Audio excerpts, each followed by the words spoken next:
Hola chicos, ¿cómo estamos? Aquí les traigo un nuevo video acerca de neurotransmisores. Entonces, para empezar, ¿qué son los neurotransmisores? No son más que una sustancia química, la cual va a ser segregada por una célula presináptica, como vemos aquí, hacia una postsináptica, como vemos acá. Esto lo hace mediante una conexión o mediante una transmisión que es conocida como sinapsis eléctrica o solamente como sinapsis. ¿Y a dónde se secreta este neurotransmisor? Hacia la hendidura sináptica. Es ahí donde se van a secretar mediante la presináptica hacia la postsináptica y va a pasar mediante estas proteínas transmembrana que tiene la célula nerviosa. Estas también se van a clasificar según su composición. Entonces tenemos a los ésteres de colina, que es la más conocida, que es la acetilcolina. Tenemos las aminas biogénicas, donde tenemos a la adrenalina, dopamina, histamina, noradrenalina y serotonina. Es decir, estas van a ser formadas a partir de un aminoácido. También tenemos los que son netamente aminoácidos, como el GABA, glutamato y la glicina. Y también tenemos a los neuropéptidos como el ACTH, TRH, oxitocina, ADH, el BIP y el GRP. En este caso utilizaremos o nos enfocaremos en las tres primeras familias, ya que estas son las que más vamos a ver en cuanto a la fisiología. Y también es importante conocer a todos los aminoácidos, que en total son 20. 10 son esenciales, es decir, que necesitamos consumir alimentos con estos aminoácidos. Y los otros 10 son no esenciales, es decir, que nuestro cuerpo los va a producir. Empecemos con la acetilcolina. Este va a ser el único que va a usarse en la transmisión neuromuscular, es decir, que sin esta no se puede dar esta transmisión y nos puede dar enfermedades como la miastenia gravis. También se van a liberar en la médula suprarrenal, es decir, que se va a liberar tanto en la médula como en la médula espinal. ¿Y cómo se forma? Pues mediante colina más acetilcoenzima A. Aquí actúa una enzima que es la colina acetiltransferasa y nos da finalmente la acetilcolina. Una vez que ya fue usada esta acetilcolina, necesita degradarse y nos ayuda la enzima acetilcolinesterasa, dándonos finalmente la colina más acetato. Como vemos, una vez que la colina y el acetato nos da como resultado final, la colina cerca de un 50% regresa o existe una recaptación hacia la célula presináptica para volver a reutilizarse. Aquí tenemos el ejemplo, entonces tenemos la neurona presináptica y la postsináptica. Recordemos que la acetilcolina, ya lo mencionamos en el anterior video, se almacena en estas vesículas que van hacia la periferia y la secreta. Entonces, una vez usado, viene la acetilcolinesterasa y lo destruye y la divide en colina y acetato. Esta colina va a regresar hacia la neurona presináptica para seguirse reutilizando. Tenemos a la dopamina, noradrenalina, que derivan de un mismo aminoácido, que es la tirosina. Esta tirosina, por medio de la tirosina hidroxilasa, me va a formar la L-dopa. Esta L-dopa, mediante la dopa descarboxilasa, me va a dar la dopamina. Y si ya no existe ninguna enzima, se queda en dopamina. Pero si existe la dopamina beta hidrolasa, me va a dar como resultado la noradrenalina. Igual, si es que ya no existe otra enzima, se queda ahí. Pero si existe la feniletanolamina N-metiltransferasa, nos va a dar finalmente la adrenalina. Entonces recordemos, estos tres derivan de la tirosina y la tirosina es un aminoácido no esencial, es decir, nosotros la producimos. ¿Y en qué nos van a ayudar principalmente estas tres? En regular la afectividad y el ciclo circadiano, en ejercer efectos metabólicos y cardiovasculares, y principalmente la noradrenalina y la adrenalina nos ayudan en situaciones de estrés, como cuando queremos huir de una prueba, o cuando estamos en peligro, o cuando estamos hablando con la chica que nos gusta, ¿verdad? Y la dopamina se le asocia principalmente al placer, a esa sensación de placer. Ahora tenemos a otra muy importante, que es la serotonina, ya que la serotonina nos ayuda en el estado de ánimo y proviene del triptófano. El triptófano es un aminoácido esencial, es decir, que si no consumimos alimentos con triptófano va a haber una alteración en el estado de ánimo, tristeza, depresión, ¿verdad? Es un influyente. También es importante recordar que estas son producidas por las neuronas serotoninérgicas, y algo muy importante es que es precursor de la melatonina. Es decir, que si existe alguna alteración o deficiencia de serotonina, va a haber una alteración en el sueño, ya que la melatonina es la hormona del sueño. ¿Y cómo se forma esta serotonina? Mediante el triptófano, que mediante la enzima triptófano hidroxilasa nos da la 5-hidroxitriptófano. Esta, con el mismo nombre, pero con la enzima descarboxilasa, nos da finalmente lo que es la serotonina. Entonces esta serotonina va a cumplir sus funciones a nivel neuronal, pero una parte va a ir hacia la glándula pineal y nos va a ayudar en la formación de la melatonina.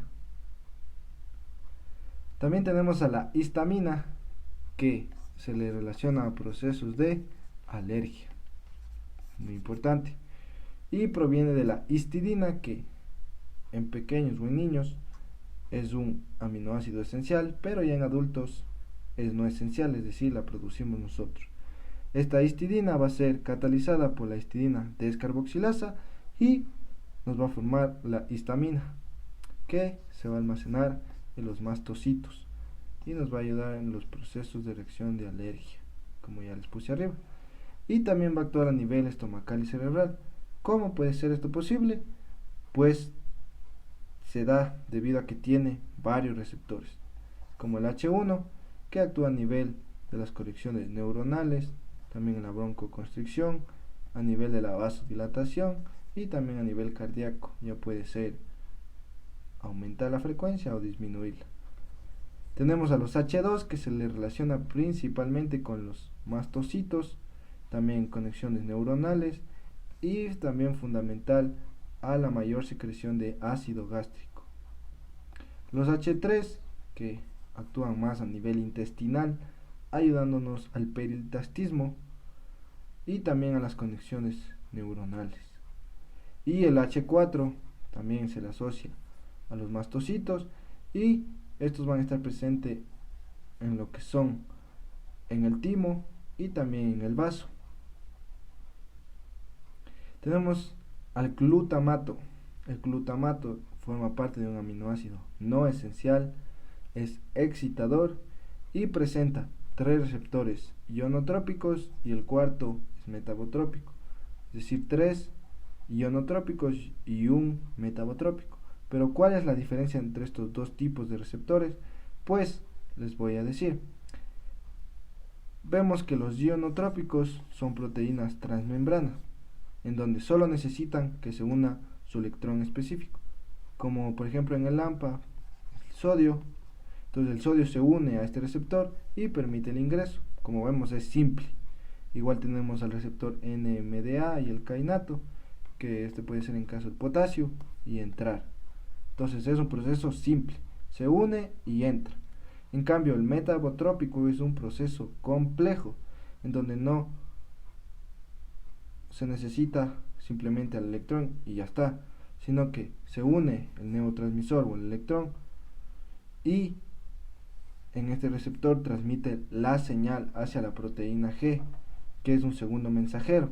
Entonces esta proteína G lleva este mensaje y va a producir la reacción mediante la ayuda del AMP cíclico y de la adenilato ciclasa. Entonces es un proceso más complejo, necesita más pasos y no simplemente la unión específica al receptor. Tenemos a la glicina, que la glicina igualmente es un aminoácido no esencial Y algo muy importante en esta es que actúa como inhibidor. ¿Cómo hace esta inhibición?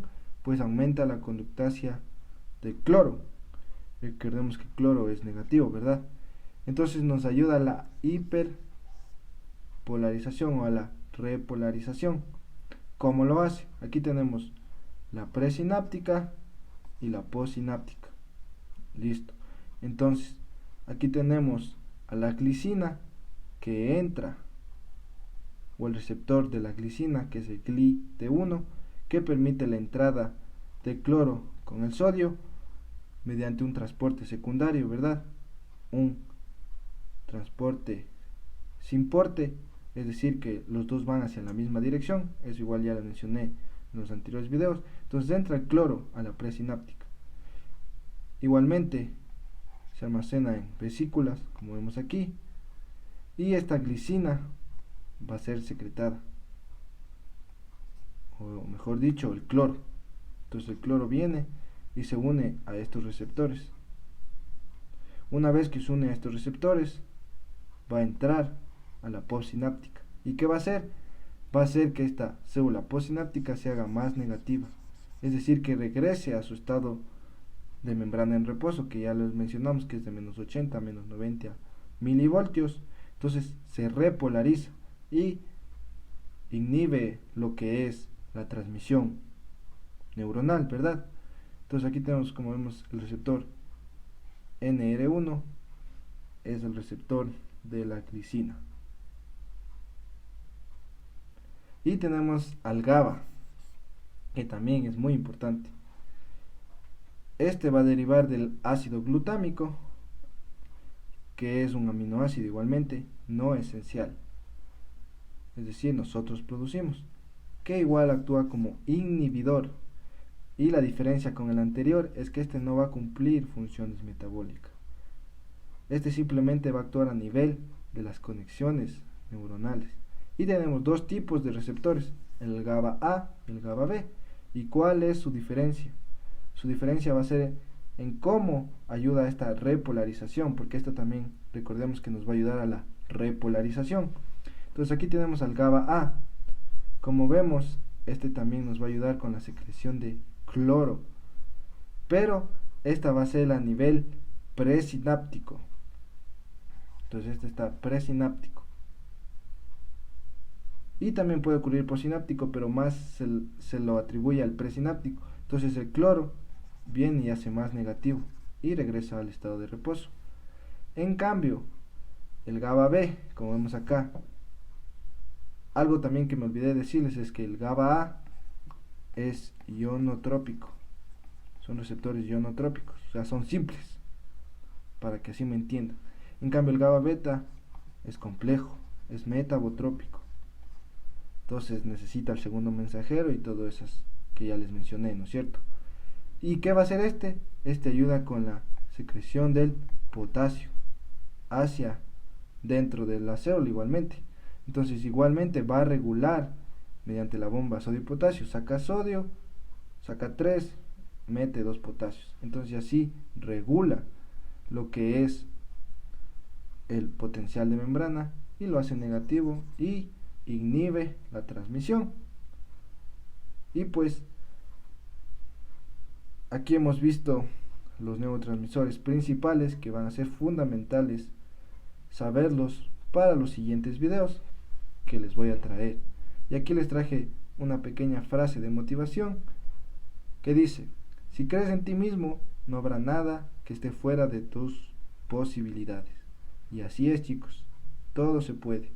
Así que no se olviden estudiar, también darle like, suscribirse y compartir a sus panas para que puedan estudiar. Y nos vemos en el próximo video. Chau, chau.